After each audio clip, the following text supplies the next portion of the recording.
ಸಾಹೇಬ್ರ, ನಿಮ್ಮ ಲಗೇಜ್ ಅನ್ನು ಇಲ್ಲಿಟ್ಟಿದ್ದೇನೆ. ನೀವು ಹೇಳಿದ ಜಾಗಕ್ಕೆ ತಂದು ಮುಟ್ಟಿಸಿದ್ದೇನೆ. ದಯವಿಟ್ಟು ನನ್ನ ಕೂಲಿ ಹಣ ಕೊಟ್ಟರೆ ನಾನು ಮುಂದಿನ ಕೆಲಸಕ್ಕೆ ಹೋಗ್ತೀನಿ. ತೆಗೆದುಕೊಳ್ಳಿ.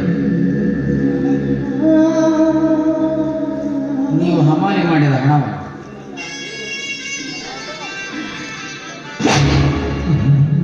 ನಿಮ್ಮನ್ನುವ ದೇವರು ಚೆನ್ನಾಗಿದ್ದೇನೆ. ನಾನೇನು ಬರ್ತೀನಿ ಸಾಹೇಬ್ರ.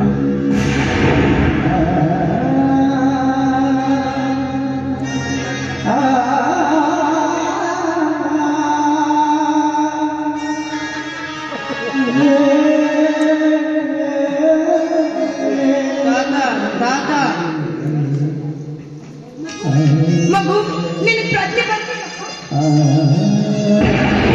ಅಪ್ಪಾಜಿ ಮಹೇಶ, ಲಕ್ಷ್ಮಿ,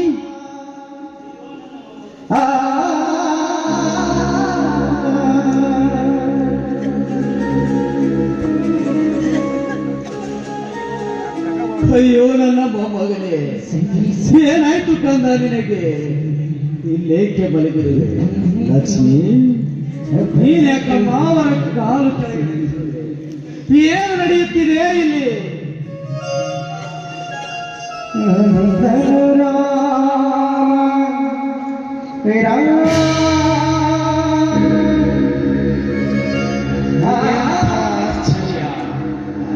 ತಾರಾಮಂಡಲದಲ್ಲಿರಬೇಕಾದ ದುಷ್ಟ ಗ್ರಹಗಳು ಭೂಮಂಡಲದಲ್ಲಿನ ಅಷ್ಟ ದಿಕ್ಕುಗಳನ್ನು ಆಕ್ರಮಿಸಿ ನಿಂತುಕೊಂಡಿವೆ. ಲಕ್ಷ್ಮಿ, ನೀನ್ಯಾಕಮ್ಮ ಈ ಮೃಗಾಲಯಕ್ಕೆ ಬಂದಿರುವೆ? ಏನಾಗಿದೆ ನನ್ನ ಮೊಮ್ಮಗನಿಗೆ? ಯಾಕೆ ಅವರು ಏನು ಮಾತಾಡ್ತಿಲ್ಲ? ಲಕ್ಷ್ಮಿ, ನೀನು ಯಾಕೆ ಬೆಂಗಳೂರಿಗೆ ಬಂದಿರುವೆ? ನಾ ಹೇಳ್ತೇನೆ ಯಜಮಾನ್ರ, ನಿಮ್ಮ ಮೊಮ್ಮಗನ ಹೃದಯದಾಗ ಒಂದು ತೂತು ಬಿದ್ದೈತಂತ್ರಿ. 3 ದಿನದ ಹಿಂದ ನಿಮ್ಮ ಮನೆಗ ಮೂರ್ಛೆ ಹೋಗಿ ಬಿದ್ದಿದ್ದ. ಅಲ್ಲಿ ಬೆಟ್ಟಪ್ಪನ ಮತ್ತು ಶಕಪ್ಪನ ಜೈಲಾಗ ಅದಾರೆ. ಹಂಗಾಗಿ ಬೆಂಗಳೂರು ಬಂದಿರಿ. ಬಂದು ಇವ್ರ ಹತ್ರ ಹಣ ಕೇಳಕ್ ಹೋದ್ರ ಈ ದುಷ್ಟನ ಮಕ್ಕಳು ಏನ್ ಮಾಡಿದ್ರು? ಹಣ ಕೊಡ್ತೀವಿ, ಬಡ್ಡಿ ರೂಪ ಕೊಡ್ತೀವಿ ಅಂದ್ರೆ ಮತ್ತೆ ಲಕ್ಷ್ಮಣವರು ಇವ್ರ ಮನೆಗ ಜೀತನ ಇರ್ಬೇಕಂತ್ರಿ. ಲಕ್ಷ್ಮಿ,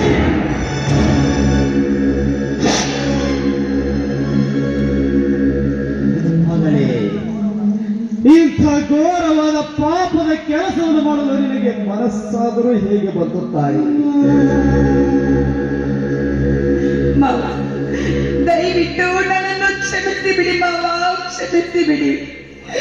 ಮಗನ ಪ್ರಾಣ ಉಳಿಸೋದಕ್ಕೋಸ್ಕರ ಗರ್ಭದಲ್ಲಿರುವ ಈ ನನ್ನ ಮಗುವನ್ನು ಅವ್ರಿಗೆ ಕಿತ್ತುಕೊಡಲು ಒಪ್ಪಿಕೊಂಡೆ ಮಾವ. ದಯವಿಟ್ಟು ಈ ನನ್ನ ಅಪರಾಧವನ್ನು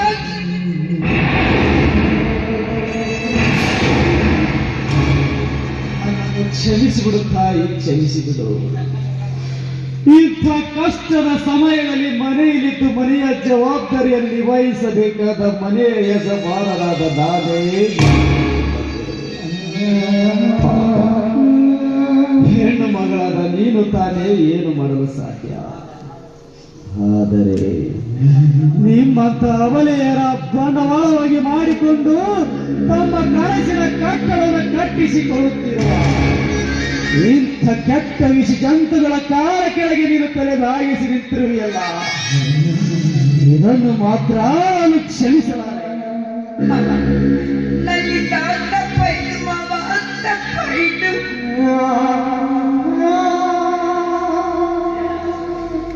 ಬೇಡ ಲಕ್ಷ್ಮಿ, ನಿಮ್ಮಂತ ಗರತಿ ಹೆಣ್ಣು ಕಣ್ಣೀರು ಹಾಕಬಾರದು. ಎಲ್ಲಿಯವರೆಗೆ ನಮ್ಮ ದೇಶದಲ್ಲಿ ಗರತಿ ಹೆಣ್ಣು ಕಣ್ಣೀರು ಹಾಕುವುದನ್ನು ನಿಲ್ಲಿಸುವುದಿಲ್ಲವೋ ಅಲ್ಲಿಯವರೆಗೂ ಇಂಥ ದುಷ್ಟ ಶಕ್ತಿಗಳು ಅಟ್ಟಹಾಸ ನಿಲ್ಲುವುದಿಲ್ಲ. ಹೇ ಭಾಜಾರಿ ರಾಜೇಶ್ವರಿ, ನಿನ್ನ ಜನ್ಮಕ್ಕಿಷ್ಟು. ನೀನು ಒಂದು ಹೆಣ್ಣಾಗಿ ಮಾಡಿಕೊಂಡ ಗಂಡನಿಗೆ ಸಂಸಾರ ಮಾಡಿ ಮನೆ ಬೆಳಗುವ ಮಕ್ಕಳನ್ನು ಹೆತ್ತು ಕೊಡುವುದು ಬಿಟ್ಟು 9 ತಿಂಗಳು ಹೆತ್ತು ಹೊತ್ತು ಪಾಲನೆ ಪೋಷಣೆ ಮಾಡಿದ ಅನ್ಯರ ಮಕ್ಕಳನ್ನು ಒತ್ತೆ ಇಟ್ಟುಕೊಳ್ಳಲು ಮುಂದಾಗಿರುವೆಯಲ್ಲ, ನಿನ್ನನ್ನು ಹೆಣ್ಣು ಎಂದು ಕರೆಯುತ್ತಾರೆ.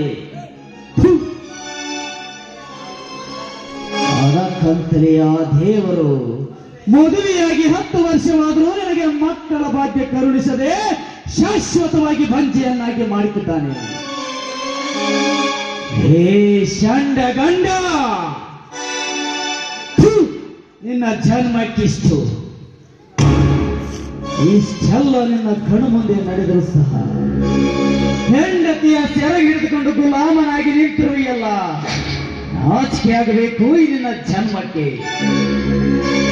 ಒಡ ಹುಟ್ಟಿದ ತಮ್ಮನ ಮಗನಿಗೆ ಕಾಯಿಲೆ ಬಂದರೆ ಕರೆದುಕೊಂಡು ದವಾಖಾನೆಗೆ ಹೋಗುವುದು ಬಿಟ್ಟು ಹೆಂಡತಿಯ ಸೆರಗು ಹಿಡಿದುಕೊಂಡು ನಿಂತಿರುವೆಯಲ್ಲ, ನಿನ್ನ ಜಾಗದಲ್ಲಿ ಬೇರೆ ಯಾರಾದರೂ ಆತ್ಮಸಾಕ್ಷಿಯುಳ್ಳವರು ಇದ್ದಿದ್ದರೆ ಇಷ್ಟೊತ್ತಿಗೆ ಹೋಗಿ ಆತ್ಮಹತ್ಯೆ ಮಾಡಿಕೊಳ್ತಿದ್ದರು. ಆದರೆ ನೀನು ನಾಚಿಕೆಗೇಡಿ. ಮಹಾದೇವ, ಹೆಸರು ಮಾತ್ರ ಮಹಾದೇವ, ಆದರೆ ಮನಸ್ಸು ಮಾತ್ರ ಹೊಲಸು ತುಂಬಿದ ಮಹಾಮಾರ್ಕಟ. ಇಷ್ಟೊಂದು ಸಕ್ಕಿನಿಂದ ಮೆರೆಯುವ ನಿನ್ನನ್ನು ಮುಂದೊಂದು ದಿನ ನಿನ್ನ ಪ್ರಾಣ ನನ್ನ ಕೈಯಲ್ಲಿ ಎನ್ನುವುದು ಮರಿಬೇಡ ಮಗನ. ಲಕ್ಷ್ಮವ್ವ, ನಾನು ನನ್ನ ಮೊಮ್ಮಗನನ್ನು ತೋರಿಸ್ತೇನೆ.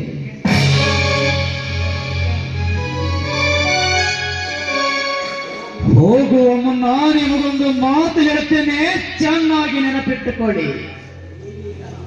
ನೀವೀಗ ಈ ರಾಜ್ಯವನ್ನಾಳುವ ದೊರೆಗಳು.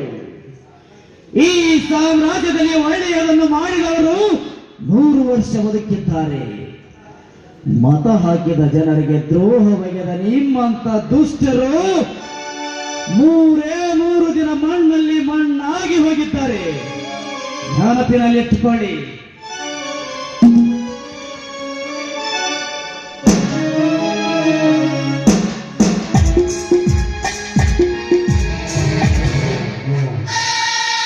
ಈ ಹಂಗ ನೋಡ್ರಿ ಅವನು ಒಬ್ಬೊಬ್ಬರು ಬುಡಕ ಕೆಬ್ಬಳ ಕಾಸಿ ಬರ್ದಂಗ ನೋಡ್ರಿ ಅವನು. ಇದೇನು ಮಾತು ಸುಳ್ಳು ಅಲ್ರಿ ಅವ್ರ. ಅದೇನೋ ಅಂತಾರಲ್ರಿ, ಅಲ್ಪನಿಗೆ ಐಶ್ವರ್ಯ ಬಂದಲ್ಲ ಅಪರಾಧ ಹೊಟ್ಟೆ ಕೊಡಿದ್ರಿ ಅಂತ.